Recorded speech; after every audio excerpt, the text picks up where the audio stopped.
Hello friends, welcome to my YouTube channel which is dedicated to empowering educational leaders like you.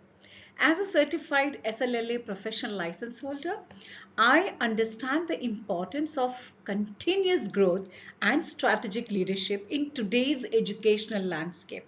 I have started this channel as an educational leader to dive deep into critical topics that resonate with the SLLA 6990 exam categories designed to equip you with practical insights and strategies. Today, I'm focusing on the second content category, that is instructional leadership. From refining curriculum strategies to enhancing assessment practices, we'll delve into the topics that will elevate your leadership prowess and impact student success.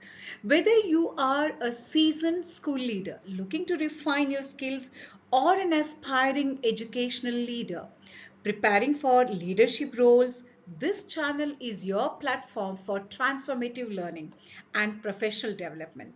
Join me by subscribing to my channel and hitting the notification bell so you never miss an update.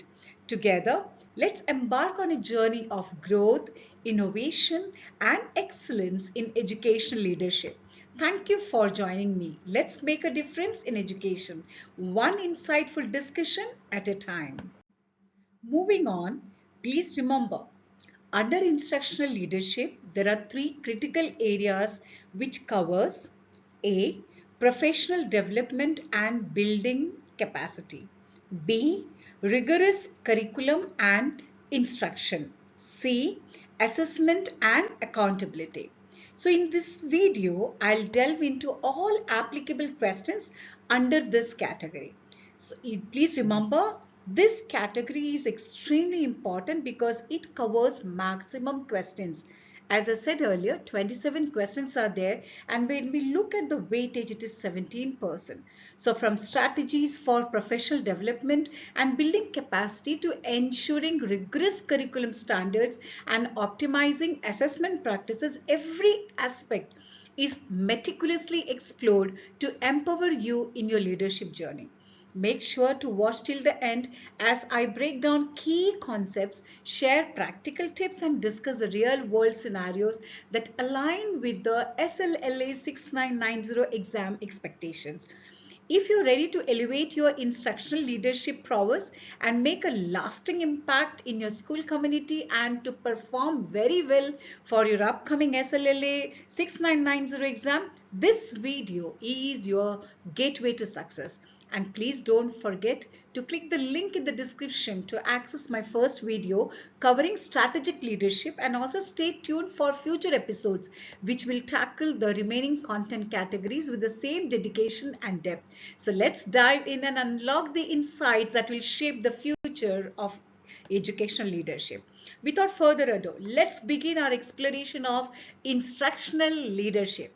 Welcome once again, where leadership meets learning, innovation, and excellence. First question, and it is all about finding out the strategies for job embedded and standard based professional development. So the question is very simple. What are some strategies that would ensure that professional development is job embedded and standards based? So we move on to the answer that I've just made it. First and foremost, let us talk about the strategies for job embedded and standards based professional development. It should be. So number one is collaborative planning sessions. Collaborative planning sessions. In that, let us talk about the strategy first.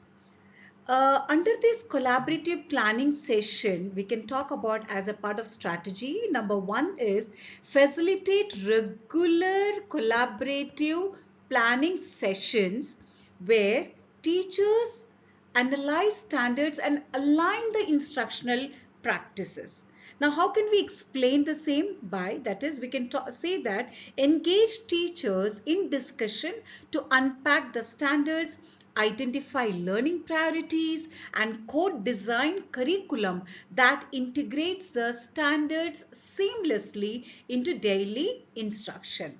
Number 2 was, you can see on the screen, curriculum review and alignment.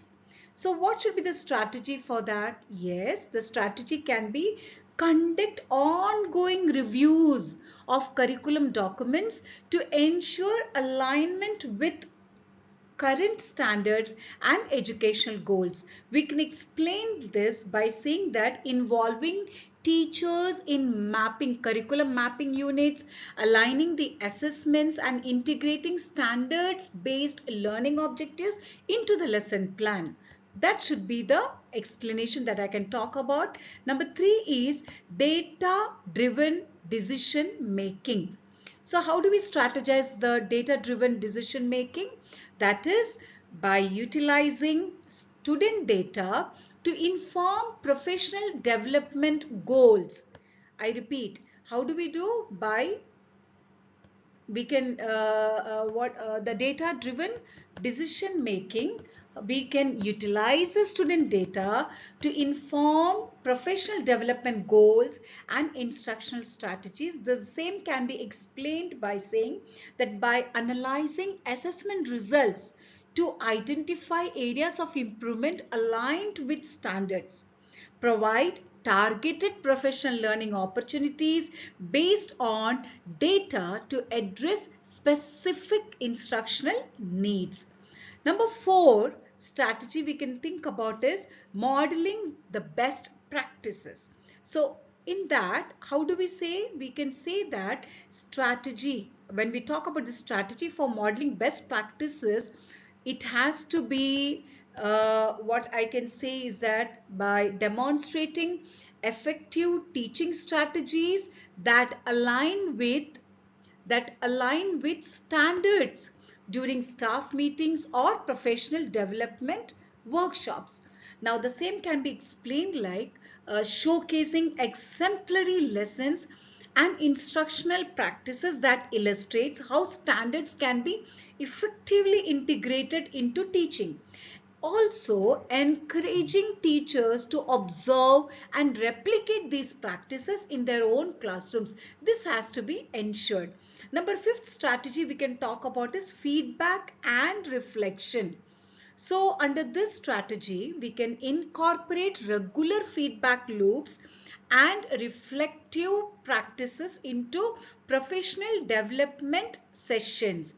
And further, we can explain the same by mentioning that encourage teachers to reflect on their instructional practices, receive peer feedback, which is extremely important, and adjust the teaching methods, that is modulate the teaching methods to better meet standards based objectives. So also foster a culture of continuous improvement through self-assessment and professional growth planning. So number 6 is differentiated support. That is a 6th strategy. And under this we can say that we need to provide differentiated professional development. That is, when we talk about the differentiated support, extremely important is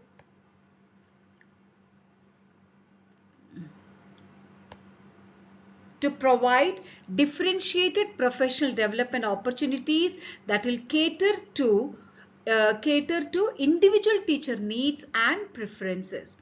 The same we can explain that offer a variety of formats such as workshops, coaching, action research projects and online courses to accommodate diverse learning styles and interests. Tailor professional learning experiences to support teachers in mastering standards aligned instructional strategies. Number 7, the 7th strategy is sustained implementation and follow-up. Sustained implementation and follow-up. So under that, the strategy is very simple. What we can say is that under this, follow-up, which is extremely important on professional development initiatives with ongoing support and accountability measures.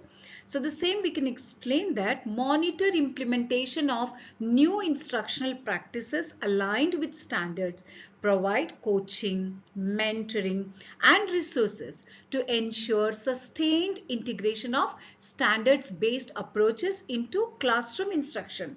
By implementing these strategies, school leaders can foster a culture of instructional excellence where professional development is deeply rooted in standards, promotes collaboration among educators, and ultimately enhances student learning outcomes.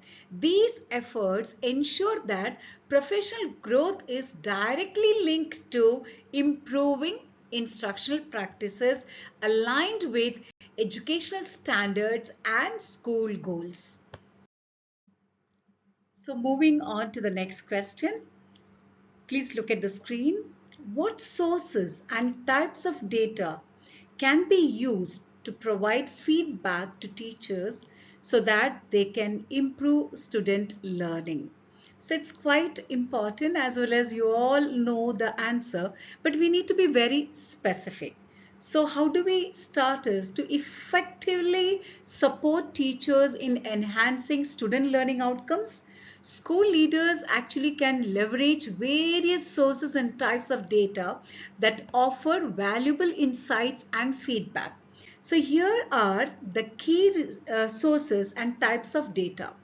First one is formative assessment data. Now, what is a source? It is through classroom quizzes, daily exit tickets, quick checks, etc. So what type, when we talk about, we can say that immediate feedback on student understanding and mastery of specific skills and concepts.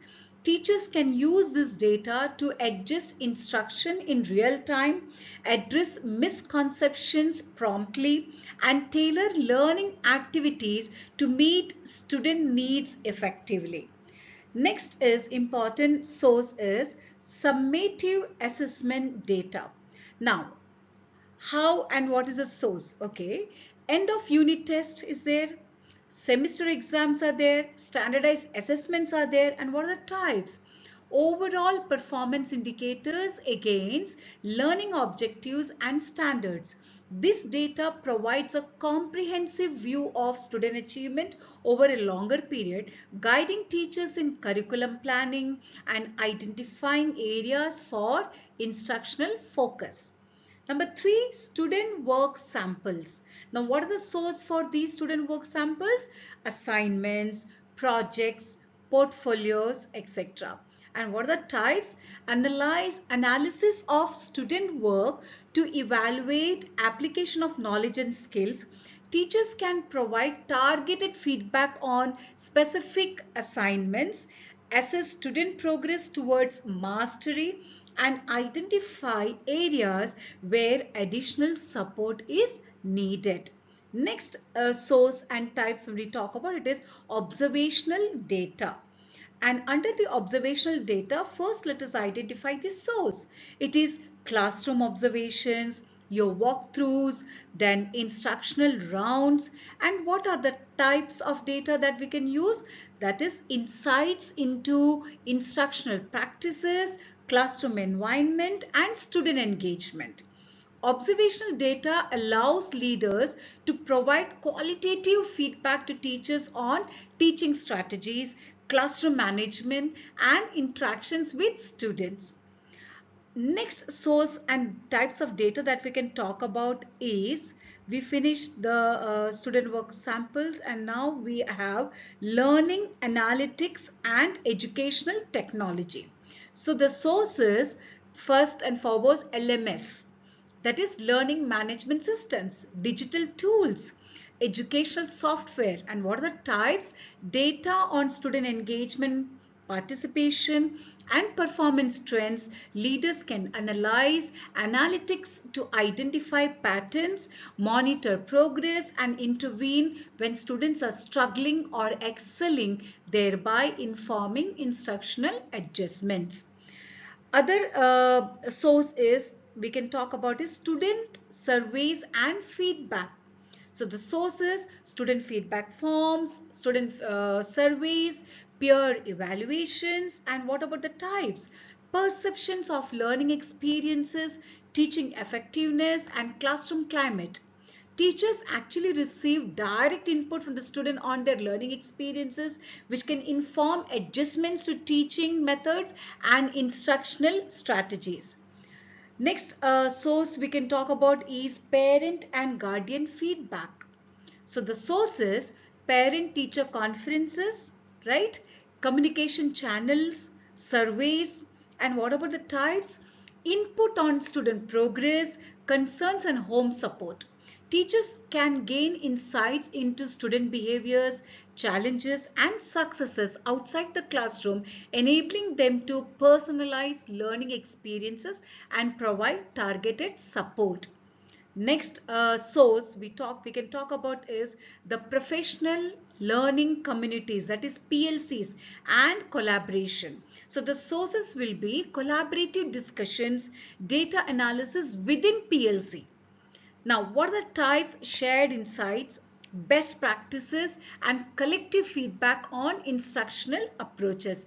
Teachers benefit from peer collaboration, exchanging ideas, refining teaching strategies, as well as collectively addressing student learning needs. So by utilizing, when you look at what the question again, please try to understand what sources and types of data can be used to provide feedback to teachers so that they can focus on the improvement in the student learning. So you need to use these diverse sources and types so that this actually will provide teachers with comprehensive feedback that informs instructional decisions, supports professional growth, and ultimately enhances student learning outcomes. This collaborative approach fosters a culture of continuous improvement and ensures that feedback is meaningful, actionable, and aligned with educational goals and standards. Now the next question under this instructional leadership, the question is, what are some qualities common to effective professional development? Now, when you look at the question, it's very simple, but when we think about and when we introspect, there will be a lot of confusions that may happen. Hence, I've given the points very systematically. So they're asking again about some qualities that is common to effective professional development. So let's move on to the answer. The first one is relevance and alignment with goals. Now, when we talk about relevance and alignment with goals, it starts with quality. Effective PD is directly relevant to the goals and priorities of the school. Very important. Now, when I talk about its explanation, I can see that the professional development activities should align with the educational standards, the school improvement plans, and instructional goals. This ensures that teachers are equipped with knowledge and skills needed to address specific challenges and meet educational objectives. Number two, the second quality that we'll talk about is differentiation and personalization, which is extremely important. That is the reason why we ask the teachers to fill up the form that we say self appraisal form, in which they will mention that they need support. They would like to have further training on such and such things. So that is all about differentiation and personalization. So please understand, under this, the quality that we speak about is PD has to recognize and address the diverse needs and experiences of the teachers. Just what we want, we should not be thinking about the training models. We have to look into what exactly my team needs. So recognizing that teachers vary, differs in experience levels, content, knowledge, and instructional practices.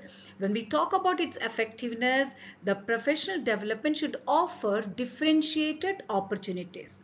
This may include tailored workshop, coaching, or self-paced modules that allow educators to engage at their own proficiency levels and apply learning directly to their teaching context. I hope you understood. There may be some teachers who are very good in teaching, but they are not the tech savvy. So for those teachers, you need to give training on improving their technical knowledge. There may be some teachers who are not good in classroom management, but they're extremely good in other areas. So based on need base, you need to think about conducting the professional development program. So number 3, the effectiveness that we say, the beautiful qualities that is required is active. There should be active learning and application. So when we talk about this quality, it is effective PD. It has to promote active learning and encourages application of new knowledge and skills. So rather than passive listening or theoretical discussion, the PD sessions should engage educators in hands-on activities, case studies, simulations, or collaborative projects. This active learning approach will enhance retention and application of new strategies and techniques in real classroom settings. In spite of this being told, in many schools I find when they conduct the professional development training, we find the teachers all are passively listening and the sessions are conducted. It should be active. There should be group discussions. There should be hands-on activities. Otherwise, they will not remember. So I hope this point is very clear. Next, quality should be, as a school leader, should remember that these are all as a part of instructional leadership. These are all what is expected in the exam, SLLA 6990. Next is collaboration and shared learning. So effective PD fosters collaboration and encourages shared learning among educators. In other words, PD opportunities should provide structured opportunities for teachers to collaborate. It should permit them to share the best practices and learn from one another's experiences. So this collaborative approach not only builds a supportive professional community, but also promotes continuous improvement through the exchange of ideas and feedback. If this is not done, then the school is just for the namesake conducting the PD programs. Please understand that. Number 5 is very important, sustainability and long-term impact. So effective professional development is sustainable and has a long-term impact on teaching practices and student learning outcomes. This PD initiative should be designed with sustainability in mind. The school leaders, the MLTs and SLTs have to keep these in mind, that when we design our program, okay, the schedules and the topics, please keep in mind sustainability, which has to offer ongoing support and follow-up activities to reinforce learning over time. This may include coaching, mentoring, periodic check-ins, extremely important, and follow-up workshops to ensure that new practices become ingrained in daily teaching routines and contribute to improved student achievement. You know what happens after the PD program is over? The SLTs are so busy or occupied with other tasks and they forget to do the follow-up. They have to see what are the training being given to the teachers. Is it being effectively implemented in the class or not? That has to be checked, and that is the duty and responsibilities of the MLTs as well as the SLTs, so that it will become very effective.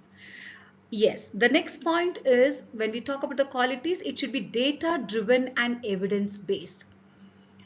We know by this time that everything is data driven and it has to have its evidence. We just cannot just say blah blah blah. There should be proper documentation of whatever we are doing. So this is also one of the most important quality when we talk about PD. So effective PD is informed by what? Data and evidence of its impact on teaching effectiveness and student learning.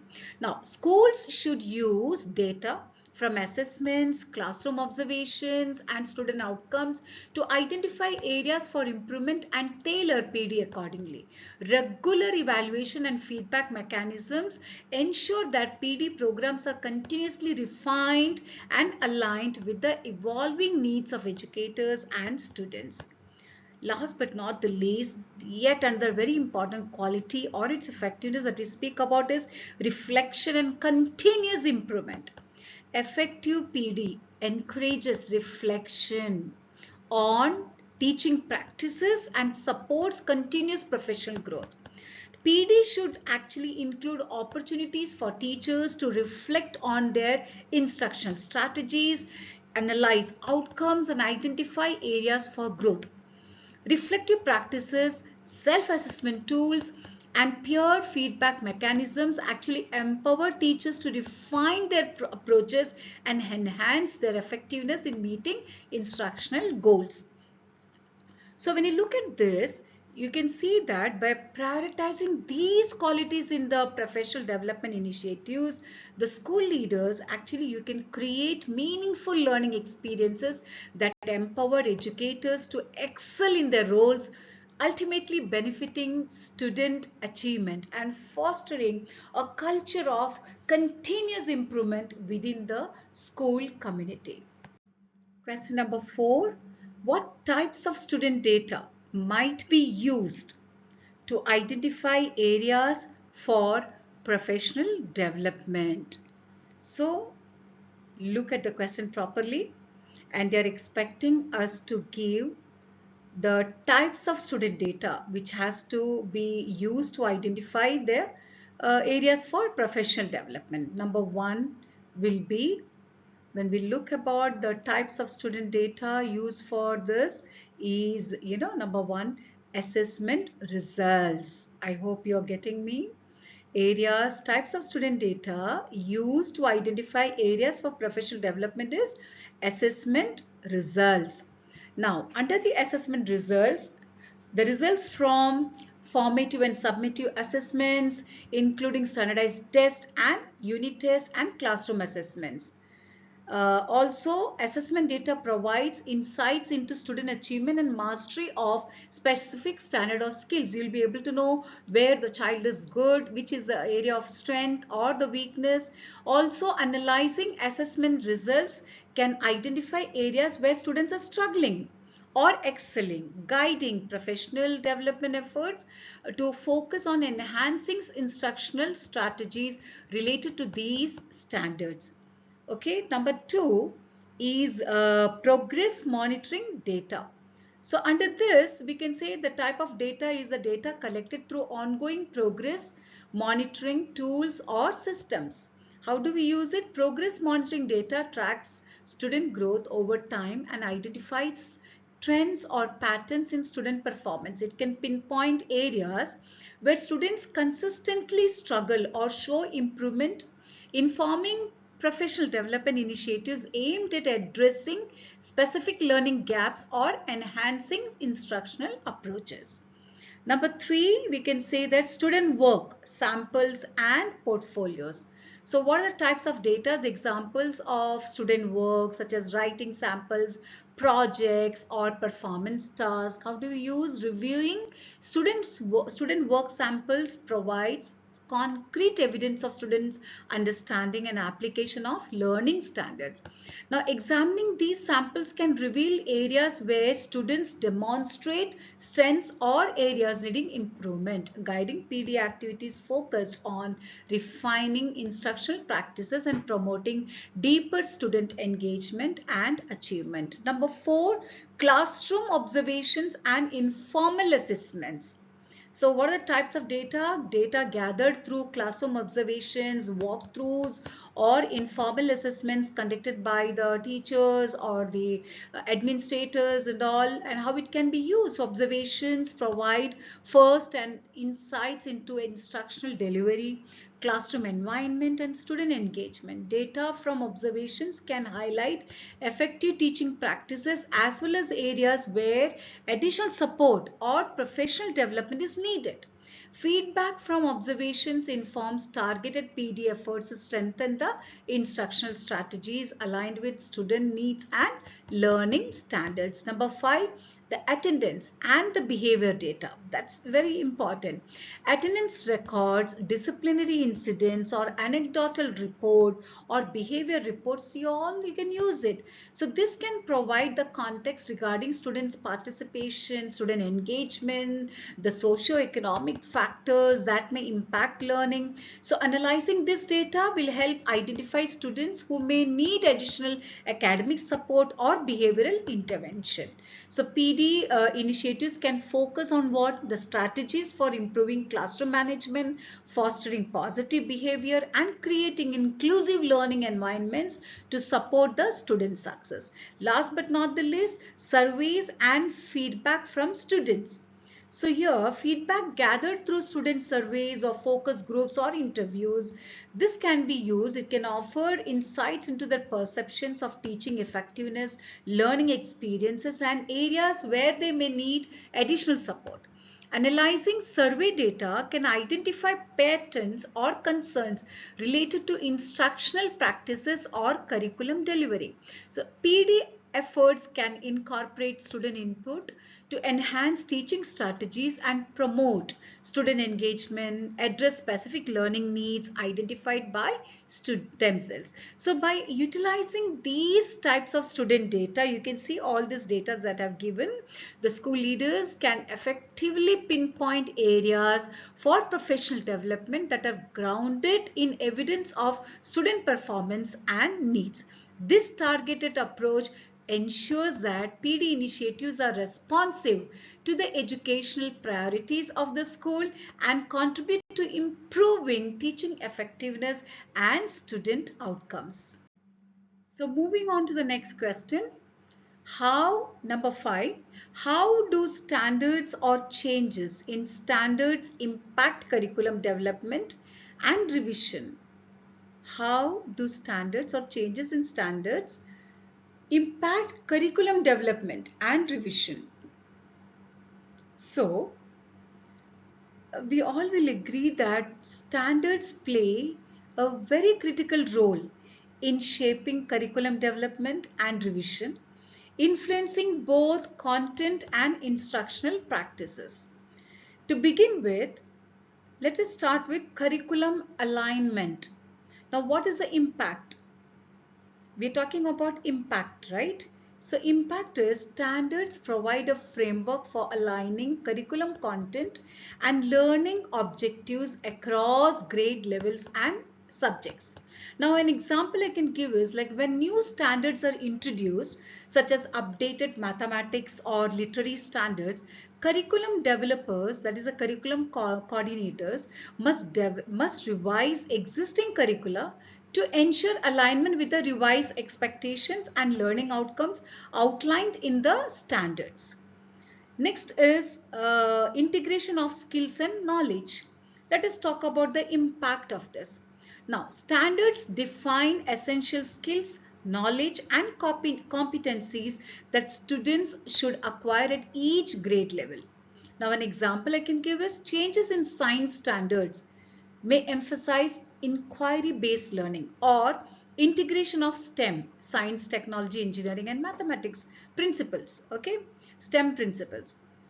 Curriculum revisions must reflect these shifts by integrating relevant skills and knowledge into instructional units and assessments. Number 3, professional development needs. The impact. Changes in standards often necessitate professional development for teachers to deepen their understanding of new content, expectations and instructional strategies. I'm sure that the curriculum coordinators here will, as you are viewing my video, you will agree with this point that how important is to keep everything updated. So once you identify, once you integrate, you need to give them the required professional development training program also. So the example I can give is when implementing new standards such as literacy standards, emphasizing complex text analysis, teachers may require PD on effective strategies for teaching close reading or integrating informational text. PD efforts support teachers in adapting their practices to align with updated standards and enhance instructional quality. Next important we talk about is assessment and evaluation practices. Now let us see the impact, and I'll give an example also. So when we talk about the impact on assessment and evaluation practices, we can say that the standards influence assessment practices by defining criteria for measuring student proficiency and growth. The example will be revised standards may require adjustments in assessment formats, rubrics or performance tasks to accurately measure student mastery of new learning objectives. Curriculum revisions include updating assessment practices to ensure alignment with standards-based goals and objectives. The last point is all about continuous improvement and adaptation. What is the impact when we think about standards drive ongoing curriculum review and adaptation to reflect current educational research and best practices? The example is like schools engage in cyclical curriculum review processes to monitor the effectiveness of instructional materials and practices in achieving standards-based outcomes. Revisions are made based on data-driven insights and feedback from educators, students, and stakeholders to ensure curriculum remains relevant and responsive to evolving standards. So you got all these points. Again, the question is very interesting. And how do we leverage this? By leveraging these student data effectively and responding proactively to changes in standards, school leaders can facilitate curriculum development that is robust, aligned with educational goals and responsive to the needs of students and educators alike. This approach supports continuous improvement in instructional leadership and enhances student achievement across the school community. So here we have the last question for this part. Question number 6. I have actually 18 questions are there. So we'll be having part 1, part 2, part 3 under instructional leadership. So this is the last question in this video. Number 6 is how do various instructional strategies such as team or collaborative teaching positively or negatively impact instruction? So we have to see how positively it impacts as well as negatively it impacts. So coming to the positive part, let us see positive impact on instruction. So number 1 is enhanced collaboration. Now when we look into this point as a positive impact on instruction and we talk about enhanced collaboration, let us understand that the team or collaborative teaching, it fosters a collaborative environment among educators, promoting sharing of ideas, resources, and best practices.